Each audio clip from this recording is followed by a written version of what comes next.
तो लीजिए बिल्कुल डिलीशियस सी रस से भरी हुई रस भरी चाशनी वाली मावा की गुजिया जो कि बहुत ही मक्खन जैसे मुलायम और खस्तेदार है। तो आप इसके लेयर्स देख लीजिए, कितने लेयर्स आपको नज़र आ रहे होंगे और चाशनी बिल्कुल अंदर तक एब्जॉर्ब की हुई है। तो बस देर किस बात की, चलिए शुरू करते हैं इसे बनाना। हेलो एवरीवन, कैसे हो आप सब। स्वागत है आपका अपने चैनल कुक विद मी में। बस रेसिपी स्टार्ट करने से पहले आप सबसे एक छोटी सी रिक्वेस्ट है, अगर अभी तक इस चैनल को सब्सक्राइब नहीं किया है तो प्लीज इसे सब्सक्राइब कर लीजिए, इसे लाइक करिए, इसे शेयर करिए और हाँ, बेल आइकन को प्रेस करना बिल्कुल मत भूलिएगा, जिससे मेरी आने वाली हर रेसिपी आपको जल्दी से जल्दी मिल जाए। तो चलिए शुरू करते हैं बनाना। सबसे पहले मैंने यहाँ पे 2 कप भर करके मैदा लिया है। 2 कप यानी वजन की बात करेंगे तो ये एग्जैक्ट 250 ग्राम है, यानी 250 ग्राम मैदा लिया हुआ है और इसको हमने छान लिया है। तो मैदा छान के ही यूज़ करिए आप। अब इसके बाद में इसमें ज़्यादा नहीं, बस 1 पिंच यानी 1 चुटकी नमक डालना है। तो आप सोच रहे होंगे कि मीठे का आइटम है और इसमें नमक, पर जब भी आप कोई मैदे का कुछ मीठा चीज़ बनाते हैं ना, तो हल्का सा नमक डाल के देखिए, बहुत अच्छा टेस्ट आता है। तो ज़रूर ट्राई करिएगा। और इसके बाद में अब बारी आती है इसमें मोयन लगाने का। तो मैं यहाँ पे 1/4 कप यानी वज़न में बात करेंगे तो 75 ग्राम या फिर 4 से 5 बड़े चम्मच घी डाल देना है। और डालने के बाद में इन सबको हम अच्छे से मिक्स कर लेंगे। तो आप यहाँ अगर आप चाहो तो आप घी का यूज़ करना चाहो तो करिए, पर घी से क्या होता है ना, गुजिया थोड़ी सी ज़्यादा खस्ता और थोड़े ज़्यादा सॉफ्ट बनती है। पर आप इसके जगह पे रिफाइंड का भी यूज़ कर सकते हो। अगर ज़्यादा फ़र्क नहीं पड़ेगा बहुत ज़्यादा, तो आपकी मर्ज़ी, आप चाहे देसी घी का मोयन लगाइए या फिर रिफाइंड का लगाइए। लास्ट में मिक्स करने के बाद में आप चाहो तो चेक कर सकते हो, इस तरह से मैदा लीजिए और मुट्ठी बांधिए। अगर ये मुट्ठी बंध रहा है तो यानी आपने जो मोयन डाला है इसमें बिल्कुल उसकी क्वांटिटी बिल्कुल परफेक्ट है। अब थोड़ा थोड़ा पानी डालते हुए इसे हमें डो बना लेना है। मतलब हमें डो यहाँ पे बहुत ज़्यादा सॉफ्ट नहीं बनाना है, ना तो बहुत ज़्यादा सख्त भी बनाना है, मीडियम में बनाना है। मतलब बीच का रखना है, ना तो बहुत ज़्यादा सॉफ्ट और ना बहुत ज़्यादा सख्त रखना है। तो यहाँ पे आधा कप से थोड़ा सा कम पानी लगेगा, या आधा कप यानी 100 ml से थोड़ा कम, तो लगभग 90 ml के आसपास में पानी लग जाएगा इसको गूँथने में। और हमें आटे को बहुत ज़्यादा गूँथना नहीं है, मतलब बहुत नीड नहीं करना है, बहुत ज़्यादा इसे रगड़ना नहीं है। बस इसे मिक्स कर लेना है। मिक्स करके पानी डाल करके इसे हमें इकट्ठा कर लेना है, मतलब एक डो बना लेना है और बहुत ज़्यादा मलना नहीं है आटे को। और लास्ट में थोड़ा फाइनल टच देंगे, मतलब हल्का सा स्मूथ कर लेंगे। बहुत ज़्यादा स्मूथ करने की ज़रूरत नहीं है इसे। बस इसे हम ढक करके 15 मिनट के लिए रख देंगे। और जब तक हमारा डो रेस्ट कर रहा है, हम स्टफिंग बना करके तैयार कर लेंगे, जिसके लिए हमने गैस को ऑन करके एक पैन रख दिया है और पैन में 200 ग्राम मावा डाल दिया है। यानी अगर कप से मेज़र करेंगे तो एग्जैक्ट ये 1 कप है। और इसे हमें लो फ्लेम पे ही भूनना है, मतलब फ्लेम पे, हमें हाई फ्लेम पे मावा को नहीं भूनना है, वरना मावा जलने लगते हैं। तो हमें इसे लो फ्लेम पे ही भूनना है। लो से आप थोड़ा सा ज़्यादा कर सकते हैं, पर मीडियम से बिल्कुल कम होना चाहिए फ्लेम। और कंटिन्यू हम इसे चलाते रहेंगे, अगर छोड़ देंगे तो ये नीचे से जलने लग जाएगा। अब मावा को हमें भून लेना है जब तक कि हल्का सा इसका कलर थोड़ा सा डार्क ना हो जाए, बस बहुत लाइट ना कलर इसका चेंज होगा। और जब ये अच्छे से भुन जाएगा तो उस समय ये अभी थोड़ा सा ज़्यादा जैसे पाउडरी जैसे है, तो उस टाइम पे थोड़ा सा इसके टेक्सचर ज़्यादा बढ़ जाएंगे, बड़े बड़े टेक्सचर हो जाएंगे। तो आपको देखने में खुद ही फ़र्क नज़र आ जाएगा। तो बस अभी हम ज़्यादा इसको टाइम नहीं लगेगा, बस लगभग 3 से 4 मिनट का टाइम लग जाएगा इसको भूनने में। तो बस अभी आप देख सकते हो ना, इसका कलर हल्का सा डार्क हो गया है और ये अच्छे से भुन चुका है। अभी हम इसे निकाल करके एक प्लेट में स्प्रेड करके रख देंगे ताकि ये जल्दी से ठंडा हो जाए। और इसी सेम पैन में 1 छोटी चम्मच भर करके घी डाल देंगे। तो पैन पहले से गर्म था, इसलिए घी तुरंत ही मेल्ट हो गया। अब इसके बाद में यहाँ पे 10 से 12 बादाम लिया है हमने, 10 से 12 काजू लिया है। दोनों को हमने छोटे छोटे टुकड़ों में बिल्कुल चॉप कर लिया है। और इसके बाद में 1 टीस्पून भर करके हमने यहाँ पे चिरौंजी लिया है। अब इन तीनों चीज़ों को हम लो फ्लेम पे सिर्फ 30 सेकंड के लिए भून लेंगे पहले। और इसके बाद में यहाँ पे हमने 4 बड़े चम्मच भर करके डेसिकेटेड कोकोनट लिया है, यानी कोकोनट का बुरादा लिया है, नारियल का बुरादा लिया है। तो चाहे तो आप मार्केट में भी मिलते हैं डेसिकेटेड कोकोनट, या फिर आप घर पे भी नारियल ले करके जो गोला मिलता है उसे आप कद्दूकस कर लीजिए, ग्रेट कर लीजिए। अब इनको हमें भूनना है लो फ्लेम पे ही, बिल्कुल लो फ्लेम पे, क्योंकि नारियल बहुत जल्दी जलने लगता है। तो फ्लेम को बिल्कुल हाई या मीडियम नहीं रखना है, लो फ्लेम पे ही भूनना है जब तक कि इसका कलर हल्का सा चेंज ना हो जाए। और बस नारियल को भी हल्का से मिक्स करने के बाद में मैंने यहाँ पे लगभग 15 से 16 किशमिश लिया है, इसको भी डाल देंगे, साथ साथ ये भी हल्का सा रोस्ट हो जाएगा। तो बस अभी नारियल का भी कलर हल्का सा चेंज हो गया है। अब फ्लेम को ऑफ कर देंगे और इसे हम निकाल करके एक प्लेट में या बाउल में ट्रांसफ़र कर लेंगे। तो यहाँ पे ड्राई फ्रूट्स को भूनना पूरी तरह से ऑप्शनल है। आप चाहो तो डायरेक्टली बिना भुने भी यूज़ कर सकते हो, पर रोस्ट करके भून करके डालिएगा, बहुत अच्छा टेस्ट आता है। और जब सारी चीज़ें थोड़ी सी ठंडी हो जाए तो हमें इन्हें मिक्स कर देना है। तो यहाँ पे मावा भी ठंडा हो गया है और जो ड्राई फ्रूट्स में मैंने रोस्ट करके रखा था वो भी ठंडा हो गया है। अब इन सब चीज़ों को हम मिक्स करते जाएंगे और इसके फ्लेवर को बढ़ाने के लिए हमने यहाँ पे 5 से 6 इलायची को कूट करके डाल दिया है। और थोड़ा सा और इससे फ्लेवर और खुशबू को बढ़ाने के लिए यहाँ पे मैं जायफल ले रहा हूँ, जिसे नटमेग भी बोलते हैं। बस आपको इसके ग्रेट करके ना हल्का सा, बस कह लीजिए 1 पिंच या 1 चुटकी बस डालना है, इससे ज़्यादा नहीं डालना है। और इसके बाद में 1/3 कप भर करके शक्कर डाला है। यानी आप चम्मच से नापोगे, बड़े वाले चम्मच से, तो 5 से 6 बड़े चम्मच ये शक्कर है। पिसी हुई चीनी है, तो चाहे मार्केट में भी आते हैं पिसी हुई चीनी, या फिर नहीं है तो घर पे जो आपके पास चीनी है उसे मिक्सर में आप पीस लीजिएगा और इन सब चीज़ों को अच्छे से मिक्स कर दीजिएगा। तो थोड़ी सी चीनी की क्वांटिटी ऊपर नीचे हो सकती है, आप अपने अकॉर्डिंग एडजस्ट कर सकते हो। जितना आप मीठा कम मीठा खाते हो, वैसे ये मीठे की बात करें तो बिल्कुल परफेक्ट होगा। अब स्टफिंग भी हमारी रेडी हो गई, तो चाशनी बना लेते हैं, जिसके लिए हमने गैस को ऑन करके पैन रख दिया है और पैन में हमने 300 ग्राम चीनी डाल दिया है, यानी कप से 1.5 कप चीनी डाला है।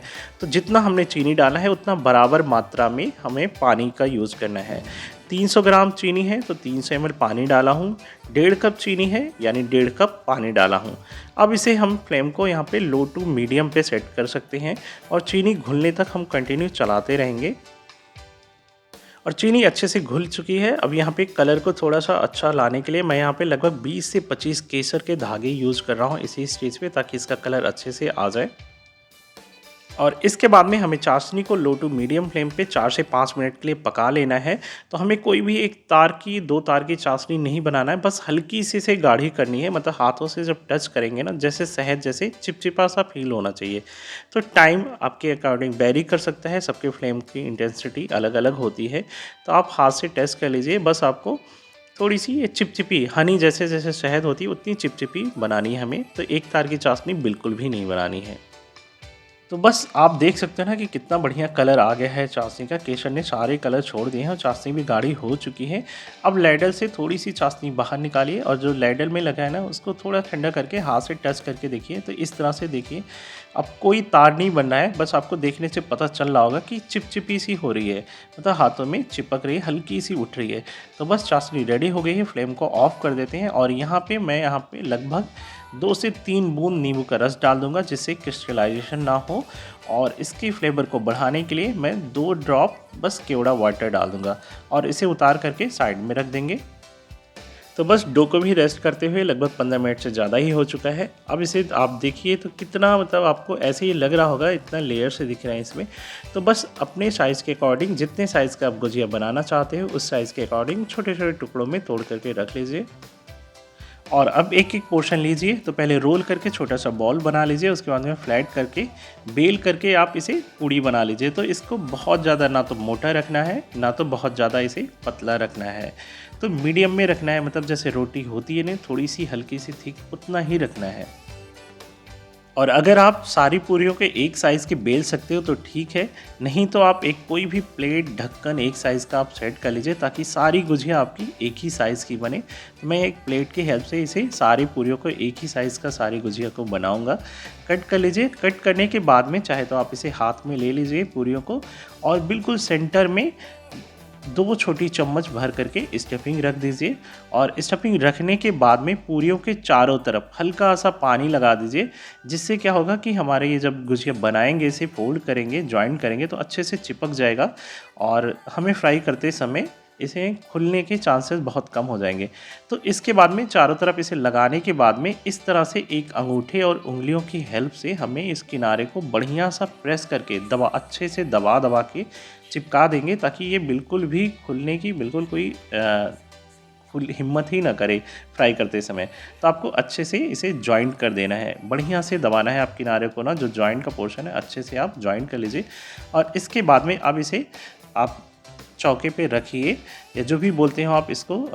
रखने के बाद में अब आप देखिए ध्यान से कि मैं किस तरह से इसको फोल्ड कर रहा हूँ। तो बहुत ही आसान है, इस तरह से कॉर्नर को लाके फोल्ड कर लीजिए, और जो फोल्ड किया ना तो इसे हाथों से प्रेस करके उसे फैलाइए, फिर लाके उसके कॉर्नर को फोल्ड कर दीजिए।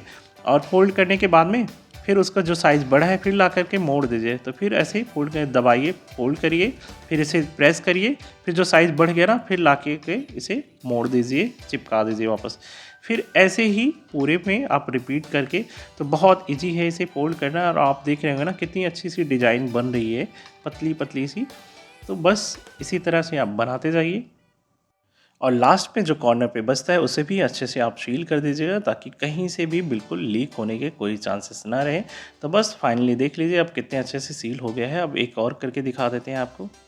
तो बस फिर से सेम प्रोसेस रिपीट करेंगे, पहले कट करेंगे, उसके बाद में सेंटर में हम स्टफिंग रख देंगे। और स्टफिंग रखने के बाद में चारों तरफ इसके साइड में पानी लगा करके फिर से हम फोल्ड कर लेंगे।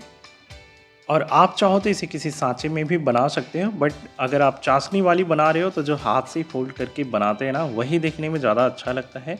तो इसी तरह से बहुत आसान भी है इसे बनाना, तो आप ऐसे करके ही बनाइए। बस सेम फिर से हम एक हाथ से चिपकाएंगे और जैसे चिपक जाता है हम दूसरे हाथ से उसे प्रेस करके कॉर्नर को बढ़ाएंगे और कॉर्नर पे फिर से ला करके उस कोने को इस तरह से दबाते चले जाएंगे। तो बस फटाफट बनता चला जाएगा। इसी तरह सारी गुजिया बना करके तैयार कर लेंगे। तो बस सारी गुजिया बन करके तैयार है। अब चलते हैं इसे फ्राई करने के लिए। हमने गुजिया को फ्राई करने के लिए गैस को ऑन करके कढ़ाई में तेल डाल करके रख दिया है। और तेल का जो है टेम्परेचर हल्का गर्म होना चाहिए, मतलब बहुत ज़्यादा बिल्कुल भी नहीं गर्म होना चाहिए। अगर ये तेल गर्म है उस टाइम आप गुजिया डाल रहे हो तो गुजिया मतलब सिक तो जाएंगे, ऐसा नहीं है, पर ऊपर ऊपर से वो सिक जाएंगे, अंदर में कच्चे रह जाएंगे। दूसरा बात यह है ऊपर से फफोले जैसे पड़ जाएंगे। तो जब भी आप गुजिया डालें इतना ध्यान रखें कि तेल का टेम्परेचर, बस तेल गर्म होना चाहिए हल्का, बहुत ज़्यादा बिल्कुल भी नहीं गर्म होना चाहिए। आप देख रहे होंगे ना गुजिया डालने से तेल में कोई रिएक्शन नहीं हो रहा है। तो आपको इसी टेम्परेचर पे डालना है और फ्लेम को बिल्कुल लो रखना है, एकदम से लो पे ही रखना है। जो सबसे लो पे सेट हो सकता है ना वहीं पे आप सेट कर दीजिए। और जब तक गुजिया अपने आप ऊपर नहीं आ जाए आपको ना तो गुजिया को टच करना है ना तो फ्लेम को बढ़ाना है। तो अभी आप देख सकते हो ना कि गुजिया अपने आप ऊपर आ गई है। अभी हमें टेम्परेचर को, गैस को थोड़ा सा लो से हमें ज़्यादा रख देना है और मीडियम से कम, मतलब लो टू मीडियम के बीच में सेट कर देना है। और गुजिया को अभी हमें पलटना नहीं है जब तक कि ये नीचे की साइड हल्का सा ब्राउन सिक नहीं जाते हैं।